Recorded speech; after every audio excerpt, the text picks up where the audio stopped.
కేరళలో బీజేపీ వైపు గాలి వీస్తోందని ప్రజలు మార్పు కోరుకుంటున్నారని చెప్పారు ప్రధాని మోదీ.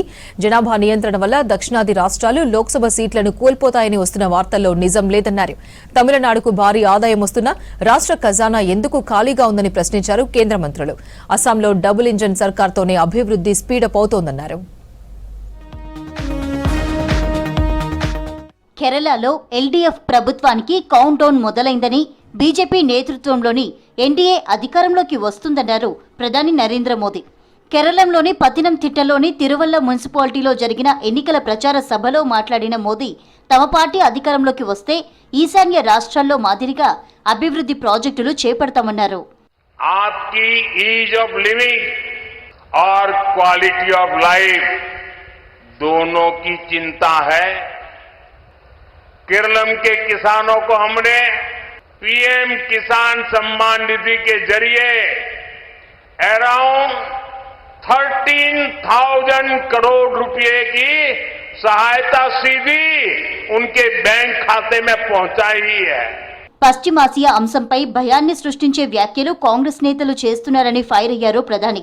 జనాభా నియంత్రణ వల్ల దక్షిణాది రాష్ట్రాలు లోక్సభ సీట్లను కోల్పోతాయని వస్తోన్న వాదనలు అవాస్తవమన్నారు. కేరళలో శబరిమల రైల్వే ప్రాజెక్టు కొత్త అవకాశాలను తీసుకురాగలదని, అయితే పినరయి ప్రభుత్వం ఈ ప్రాజెక్టును అసంపూర్తిగా వదిలేసిందని విమర్శించారు మోదీ. लेकिन कांग्रेस के बड़े बड़े नेता जानबूझकर ऐसे बयान देते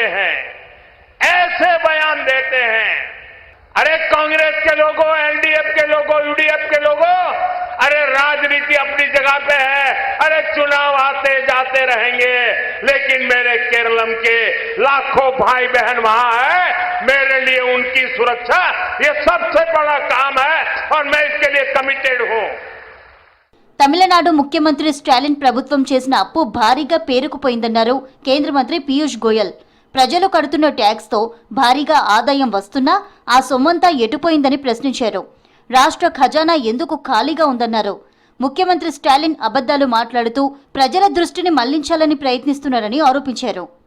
Whereas DMK government in the last election had made lot of promises, most of them remain unfulfilled.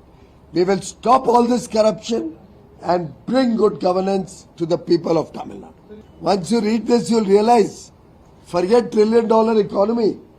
I don't think they can create even $500 billion economy, given the high level of corruption and the misgovernance that we are seeing in the Stalin rule. Double engine సర్కార్ హయాంలో అస్సాం చాలా speed గా develop అవుతోందన్నారు BJP జాతీయ అధ్యక్షుడు నితిన్ నబీన్. 10 ఏళ్ల క్రితం అస్సాంలో మహిళలకు రక్షణ ఉండేది కాదన్నారు. తమ పార్టీ అధికారంలోకి వచ్చాక ఆడబిడ్డల భద్రతను, గౌరవాన్ని కాపాడటమే లక్ష్యంగా పనిచేస్తున్నామన్నారు. అస్సాంలో మరోసారి బీజేపీ సర్కార్ ఏర్పడుతుందన్నారు నితిన్ నబీన్. हमारी सरकार ने वो सम्मान और विश्वास के साथ जनता को विकास की योजनाएं भी दी.